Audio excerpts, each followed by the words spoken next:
अपमान के प्रति बिल्कुल ही निरपेक्ष हो जाने का अधिकार मैंने कहा या तो कृष्णों बुद्धों को है या पशुओं पत्थरों को है। तुम्हारी स्थिति में जो लोग हों उन्हें तो अपमान का अनुभव करना चाहिए। क्यों अनुभव करना चाहिए? ध्यान से समझो। हमारी जो संभावना है वो बहुत बड़ी है। संभावना के तौर पे हम विराट हैं, अनंत हैं। देखो, अपमान के मौके तो हमारे लिए वरदान भी हो सकते हैं। अपमान हमारा दोस्त भी हो सकता है अगर वो हमें हमारी जिंदगी के यथार्थ से परिचित कराता है। पूछो अपने आप से कि मैं क्यों इतनी छोटी या अशक्त, दुर्बल हूँ, ताकत बिना हूँ कि कोई आ करके मुझे मेरी नज़रों में ही नीचा अनुभव करा गया। जैसे ही वजह दिखाई पड़े कि ये वजह थी, कमजोरी मेरे भीतर थी, खोट मेरी थी, जिसकी वजह से दूसरे को मौका मिल गया कुछ ऐसा कर देने का, कह देने का कि मैं अपमानित अनुभव करूं, तो तुरंत अपनी खोट को हटाओ। अपनी खोट को हटाओ ही नहीं, मुस्कुरा करके उस व्यक्ति का या उस स्थिति का शुक्रिया भी अदा करो। और एक बार पता चल गया, एक बार अपमान हो गया, फिर कमर कस लो कि दोबारा नहीं होने देना है। जिस चीज को लेकर के एक बार सर झुकाना पड़ा, खरी खोटी सुननी पड़ी, वो चीज अपने साथ दोबारा होने नहीं देनी है। और वजह जरूर होगी। बिना वजह तुम्हें किसी की बात कचोटेगी नहीं। ये बात अच्छे से समझ लो। सुरभि सुरभि माथुर है, जयपुर से। कह रही है मैं इंसल्ट को लेकर बहुत सेंसिटिव हूँ। कहीं मेरी इंसल्ट हो जाती है तो बहुत दिनों तक कचोटती है। इंसल्ट करने वाले को माफ़ नहीं कर पाती। ये मुझे अच्छा नहीं लगता।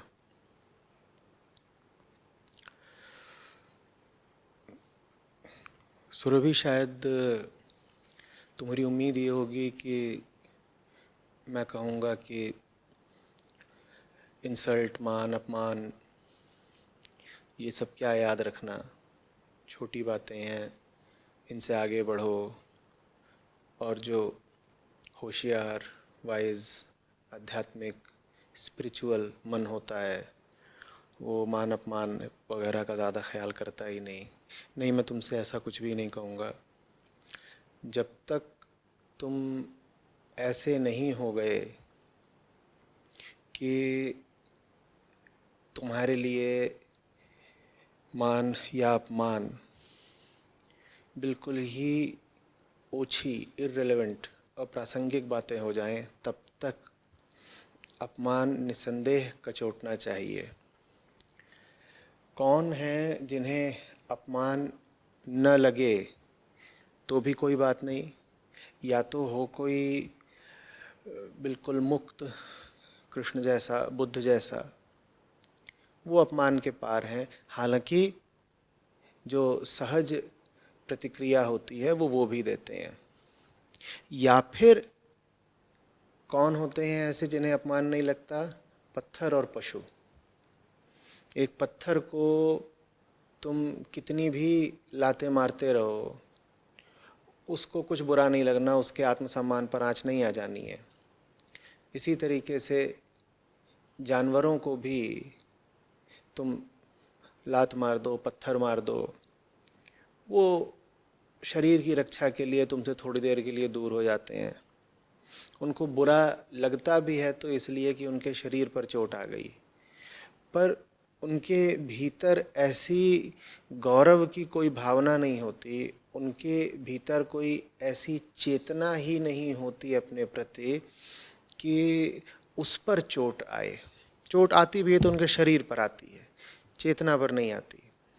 तुम उसको दोबारा, पशु को रोटी दिखा दो, वो लौट करके तुम्हारे पास आ जाएगा। वो ये नहीं कहेगा कि तुमने थोड़ी देर पहले मुझे अपशब्द कहे थे या गंदी नज़र से देखा था, तो इसलिए मैं तुम्हारे पास अब दोबारा लौट कर नहीं आऊँगा। तो अपमान के प्रति बिल्कुल ही निरपेक्ष हो जाने का अधिकार मैंने कहा या तो कृष्णों बुद्धों को है या पशुओं पत्थरों को है। तुम्हारी स्थिति में जो लोग हों उन्हें तो अपमान का अनुभव करना चाहिए। क्यों अनुभव करना चाहिए? ध्यान से समझो। हमारी जो संभावना है वो बहुत बड़ी है। संभावना के तौर पे हम विराट हैं, अनंत हैं। तुम्हारी भाषा में कहूँ तो पोटेंशियली हम इनफाइनाइट हैं।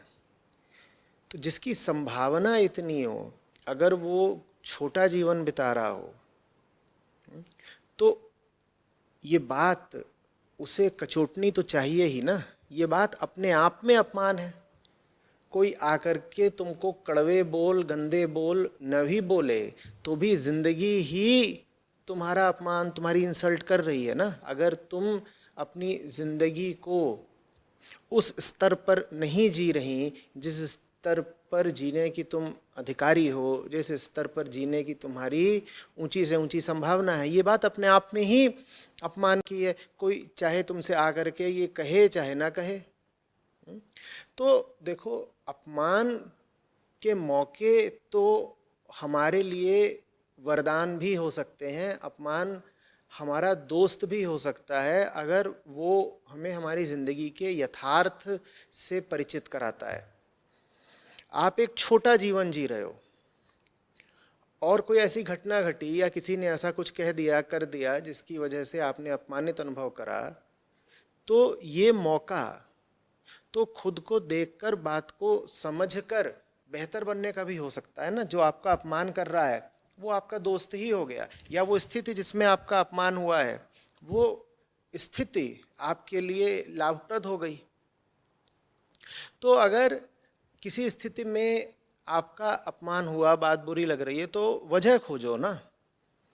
पूछो अपने आप से कि मैं क्यों इतनी छोटी या अशक्त, दुर्बल हूँ, ताकत बिना हूँ कि कोई आकर के मुझे मेरी नज़रों में ही नीचा अनुभव करा गया। जैसे ही वजह दिखाई पड़े कि ये वजह थी, कमज़ोरी मेरे भीतर थी, खोट मेरी थी, जिसकी वजह से दूसरे को मौका मिल गया कुछ ऐसा कर देने का, कह देने का कि मैं अपमानित अनुभव करूं, तो तुरंत अपनी खोट को हटाओ। अपनी खोट को हटाओ ही नहीं, मुस्कुरा करके उस व्यक्ति का या उस स्थिति का शुक्रिया भी अदा करो कि तुम आते ही नहीं तो मुझे पता ही नहीं चलता कि मैं भीतर से इतनी कमज़ोर हूँ, मैं अपने भीतर इस तरह की बीमारी या अशक्तता छुपाए बैठी हूँ। और एक बार पता चल गया, एक बार अपमान हो गया, फिर कमर कस लो कि दोबारा नहीं होने देना है। जिस चीज को लेकर के एक बार सर झुकाना पड़ा, खरी खोटी सुननी पड़ी, वो चीज अपने साथ दोबारा होने नहीं देनी है। और वजह जरूर होगी, बिना वजह तुम्हें किसी की बात कचोटेगी नहीं। ये बात अच्छे से समझ लो सुरभि। ऐसा नहीं है कि दूसरे ने इतना तीखा बाण मार दिया कि तुमको चुभ गया ना। तुम्हारे ही भीतर कहीं कोई खोट थी जिसके कारण दूसरे की बात इतनी बुरी लगी। अगर तुम जानते ही हो कि दूसरा जो बात कह रहा है वो बिल्कुल व्यर्थ है, झूठी है, बेमतलब है, तो तुम्हें उसकी बात चुभेगी ही नहीं। किसी की बात अगर तुम्हें चुभ गई है तो उस बात में कहीं कुछ ना कुछ सच्चाई जरूर है। और अगर दूसरा तुम्हें सच्ची बात बोल रहा है, भले ही कड़वे तरीके से, तो तुम उसकी बात की सच्चाई का इस्तेमाल करो ना। तुम कहो कि अच्छा हुआ मुझे पता चल गया, अच्छा हुआ तूने आके मेरे सामने आईना रख दिया, और आईना भी तूने वहां रखा जहां मेरी हस्ती में गंदगी थी, कमजोरी थी। ठीक वो चीज तूने मुझे प्रदर्शित कर दी, अब मैं उसको सुधारूंगी, अब मैं बेहतर होकर दिखाऊंगी। तो अपमान तुम्हारा दोस्त हो सकता है अगर तुम कारण तलाश लो। अगर तुम कहती हो कि कारण तो कोई है नहीं, मुझे तो बस यूं ही बुरा लग जाता है, जैसे तुमने अपने सवाल में लिखा है कि मैं बड़ी सेंसिटिव हूँ, नहीं ऐसा नहीं होता है। कारण अगर तुम्हें दिख नहीं रहा है तो कारण खोजो, कारण मिलेगा जरूर। बिना कारण के कोई अपमानित अनुभव नहीं करता। कोई ना कोई भीतर जगह होती है कमजोर, जहां बाहर वाला कोई चोट कर जाता है। बात समझ रही हो? हवाएं बहती हैं, एक पेड़ पर लगे हुए हैं न जाने कितने पत्ते, उसमें से कुछ पत्ते टूट करके उड़ जाते हैं। हवाओं को दोष दें क्या? बाकी पत्ते क्यों नहीं टूट गए? जरूर उन पत्तों में, शाखों में, डालों में, पेड़ों में कमजोरी होगी जो हवाओं के सामने टूट जाते हैं, गिर जाते हैं। हम उनकी बात क्यों ना करें? हवाओं को दोष देने से क्या होगा? हवाएं तो बाहर ही हैं, हमारा उन पर कोई बस नहीं। वो आज बह रही हैं, वो कल फिर बहेंगी, परसों फिर बहेंगी। हवाओं की शिकायत करने से क्या होगा? अपने आप को देखो ना, अपने आप को ऐसा बना लो कि हवा कैसी भी बहे, हम टूटेंगे नहीं। हम में ताकत है, हम में पीलापन, दुर्बलता नहीं आ गई। बात समझ में आ रही है? इसी तरीके से तुमने लिखा है कि मैं इंसल्ट करने वाले को माफ़ नहीं कर पाती, ये बात मुझे अच्छी नहीं लगती। तो जो तुम्हारा अपमान कर रहा हो उसके प्रति नज़रिया क्या रखना है, ज़रा गौर से समझना। जो तुम्हारा अपमान कर रहा हो उसको अपना दोस्त मानना। अगर उसने अपमान किया ही इसलिए है ताकि तुम जग जाओ, उठ बैठो, सचेत हो जाओ। ऐसे अपमान करने वाले को तो मुंह मांगा दाम दे करके अपने पास लेकर के आना। संतों ने कहा है ना, अगर तुमने पढ़ा हो दोहा, निंदक नियरे राखिए आंगन कुटी छबाए। ऐसे निंदक को तो अपने पास ले आओ जो तुम्हारे दोष निकाल ही इसलिए रहा है ताकि तुम बेहतर हो सको। वो दोष इसलिए नहीं निकाल रहा कि तुम्हें दुख देने में उसे खुशी मिलती है, वो तुम्हारे दोष इसलिए निकाल रहा है ताकि वो तुम्हारी गंदगी हटवा सके, तुम्हें निर्मल कर सके, तुम्हें बढ़िया बेहतर कर सके। ज़िंदगी में जो तुम्हारी ऊंची संभावना है तुम्हें उसके काबिल बना सके।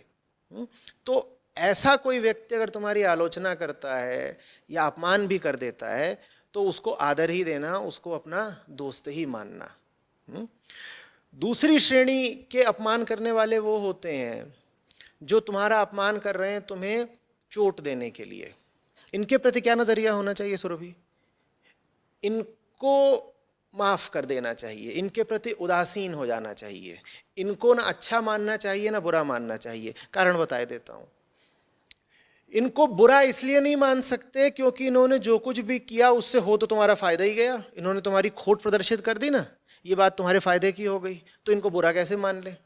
लेकिन इनकी नीयत तुम्हें चोट पहुंचाने की थी, ये तुम्हारी भलाई तुम्हारी बेहतरी नहीं चाहते थे, ये चाहते ये थे कि तुम्हें दुख लगे, तो तुम इनको अच्छा भी नहीं मान सकती। तो कुल मिलाकर के इनको कुछ भी मत मानो, इनके प्रति बस उदासीन हो जाओ। तुम इनसे कहो कि तूने अपनी ओर से तो कोशिश यही की थी कि मुझे बुरा लग जाए, चोट लग जाए, लेकिन फिर भी तूने जो किया उससे हो तो मेरा फायदा ही गया, तो मैं तुझे बुरा नहीं कहूंगी, मैं तेरे प्रति कोई द्वेष या बदले की भावना नहीं रखूंगी। जा छोड़ दिया तुझे, तेरे बारे में मुझे कुछ सोचना ही नहीं, कुल मिला जुला करके तुझसे तो मेरा लाभ ही हो गया। तो पहली कोटि के लोग जो तुम्हारा अपमान कर रहे हैं तुम्हें सच्चाई दिखाने के लिए ही मैंने कहा उनको मानो दोस्त। दूसरी तरह के लोग जो तुम्हारा अपमान कर रहे हैं तुम्हें नीचा दिखाने के लिए मैंने कहा ना उनको दोस्त मानो ना उनको दुश्मन मानो, उनसे फायदा ले लो, सीख ले लो और आगे बढ़ जाओ। एक तीसरी कोटि के लोग भी होते हैं सुरभि, जिनसे बहुत बहुत सावधान रहना है। ये हैं दुश्मन तुम्हारे। कान खोलकर सुनो, ये कौन से लोग हैं? ये वो लोग हैं जो तुम्हारा अपमान तब भी नहीं करते जब तुम अपमान के लायक हो। ये तुम्हें झूठे सपनों में रखते हैं, ये तुम्हें हकीकत से कभी रूबरू होने नहीं देते। जहां पर तुमने बहुत ही कमजोर हरकत करी है, बल्कि कभी कभी तो घिनौना काम किया है, ये वहां पर भी तुम्हारे सामने तुम्हारी सच्चाई, तुम्हारा यथार्थ कभी लाकर नहीं रखते। ये आईना तुम्हें दिखाएंगे ही नहीं। क्यों नहीं दिखाएंगे आईना तुम्हें? क्योंकि अगर तुम इनसे खफा हो गई तो इनके स्वार्थों पर आंच आती है। इनसे बचकर रहना है। खेद की बात यह है कि यही वो लोग हैं जो हमें सबसे प्यारे होते हैं। कोई पूछता है आपसे कि आपका दोस्त कौन है, आप कहते हैं वो जो मेरे घटिया कामों में मेरे बगल में खड़ा है। नहीं नहीं नहीं, जो तुम्हारा हितैषी होगा, जो तुम्हारा वास्तविक दोस्त होगा, वो घटिया काम में तुम्हारे बगल में नहीं खड़ा होगा। वो तुम्हारा सबसे बड़ा निंदक, सबसे बड़ा आलोचक होगा। और जो तुम्हें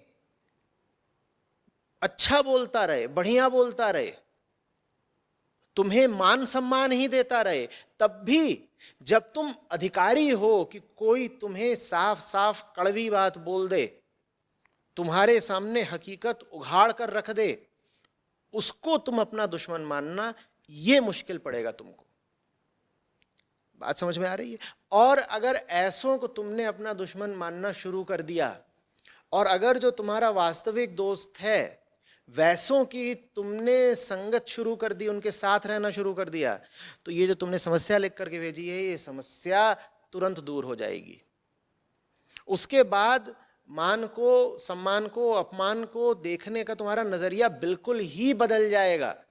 तुम फिर ये नहीं देख रही होगी कि उसने मेरे साथ क्या कर दिया, फिर तुम्हारी नजर बस ये होगी कि मेरे साथ जो कुछ भी हुआ है उसका इस्तेमाल करके मैं बेहतर कैसे हो जाऊं। अब तुम्हारी नजर दूसरे पर नहीं है, अब तुम्हारी नजर अपनी बेहतरी, अपनी तरक्की पर है। और जिसकी नजर लगातार अपनी बेहतरी पर होने लग गई, वो जिंदगी में बहुत आगे जाता है। तो बस यही मेरा संदेश है।